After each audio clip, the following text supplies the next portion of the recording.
O Ministério da Saúde confirmou o segundo caso de coronavírus no Brasil, Covid-19, nesse fim de semana, e no mundo os casos não param de aparecer e já ocupam todos os continentes. Para falar mais sobre esse assunto, conversa com a gente agora a coordenadora da UTI de Infectologia do Hospital das Clínicas da Faculdade de Medicina da USP, Rô Yeli. Tudo bem, doutora? Bom dia, mais uma vez, obrigado por atender a Jovem Pan.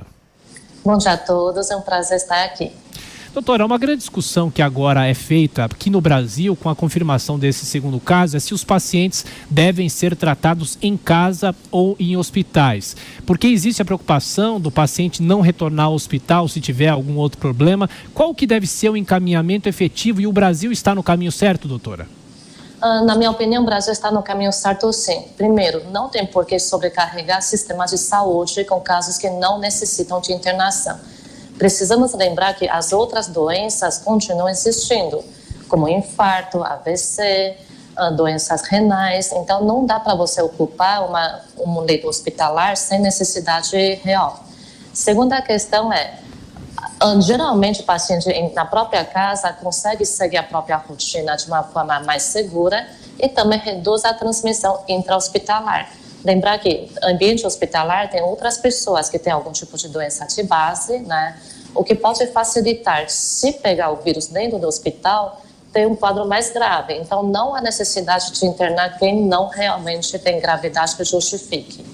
Doutora, pela experiência da senhora, com o aumento dos casos na semana passada na Europa, com alerta principalmente feito na Itália, e agora com esses dois casos surgindo no Brasil, é esperado que o número aumente aqui no Brasil. E essa medida que o governo do estado está adotando de fazer um gabinete de crise com a coordenação do professor Davi Uip, também é o caminho certo? É necessário realmente fazer uma ação como essa?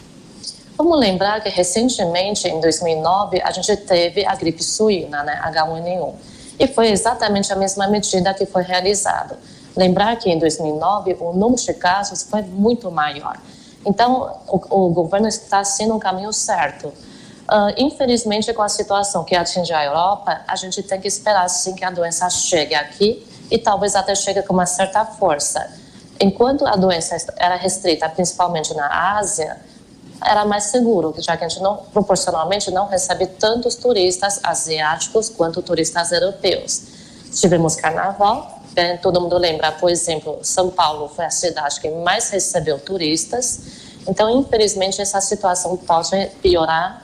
E o que a gente pode observar, outro fator que não é muito favorável, a gente está no verão não muito quente, né? Hoje, por exemplo, a temperatura máxima prevista não vai passar de 24, 25. Então, esse é outro fator não muito favorável a tentar conter essa doença.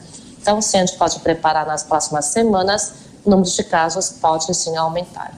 Ô, doutora, os jornais trazem hoje que uma escola aqui de São Paulo está mandando para casa alguns alunos que aparecem resfriados, aparecem com alguns sintomas até mesmo de gripe. E, inclusive, alguns especialistas criticam essa medida. Qual que é a posição da senhora? Se qualquer aluno tiver algum problema, mesmo que leve, esse adolescente, essa criança, enfim, essas pessoas devem ficar em casa? Só me permita, a primeira coisa, a gente separa o que é quarentena e o que é isolamento. Quarentena é quando uma pessoa vem de uma área de risco, né? Nesse caso, risco para coronavírus, e volta, a pessoa é separada da sociedade e fica observando se aparece doença ou não. Outra coisa é isolamento. Isolamento é pessoas que têm doença e as pessoas são isoladas da sociedade para não continuar transmitindo a doença. Então, são duas coisas diferentes. Pelo que eu tenho observado em relação a esse caso, essa escola, o que tem acontecido foi medida de quarentena. Então, é diferente de medida de isolamento. Em relação à quarentena, a quarentena é eficaz? A gente já está observando que não é eficaz o suficiente. A cidade, Wuhan, foi totalmente fechada e mesmo assim as doenças continuam propagando, né? A casuística continua aumentando. Lógico que o tamanho da China, que a dimensão de população, era importante para evitar espalhar mais ainda. Mas a gente sabe que mesmo com doença respiratória, nenhuma medida de quarentena é suficiente. Em relação ao isolamento, então isolamento é pessoas que adoecem e que são colocados dentro de um ambiente para não ter contato com outras pessoas. Aí sim, isolamento é justificado para evitar que essa pessoa continue propagando a doença, que não é o que essa escola está fazendo. A escola está fazendo quarentena. Minha opinião em relação à quarentena que essa escola está adotando. Primeiro, é muito difícil a gente julgar a medida que a escola está fazendo, porque afinal a escola quer proteger outras crianças. Mas é importante dizer que sabemos que essa medida não é suficiente. A gente vê, assim, os casos que tem na Europa, por exemplo, na Itália, ainda não se sabe como a doença chegou à Itália, quem foi o paciente zero. Então, não é suficiente para conter uma doença respiratória usando quarentena. Doutora, aí rapidamente para a gente fechar a nossa conversa, uma palavra para os ouvintes, espectadores, que apesar da possibilidade de aumentar o número de casos aqui no Brasil, é preciso dizer que não há motivo para pânico e as pessoas devem tomar os cuidados básicos, né, doutora? Perfeito. Primeiro, a gente ainda não tem a infecção no próprio país. A infecção que a gente tem até agora ainda são casos importados. Então, primeiro não tem nenhum motivo de pânico. A gente sabe de farmácias que já não tem álcool gel, já não tem máscara, isso não se justifique.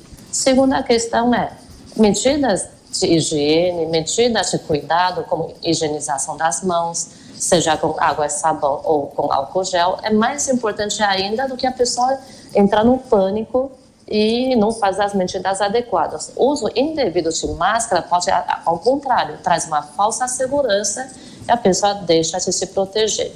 Só quero aproveitar que muita gente está esperando a vacina para tentar conter essa doença. Lógico, a vacina é super eficaz, né? Se a gente for ter essa vacina, se isso acontecer em breve. Mas eu quero aproveitar a oportunidade de falar.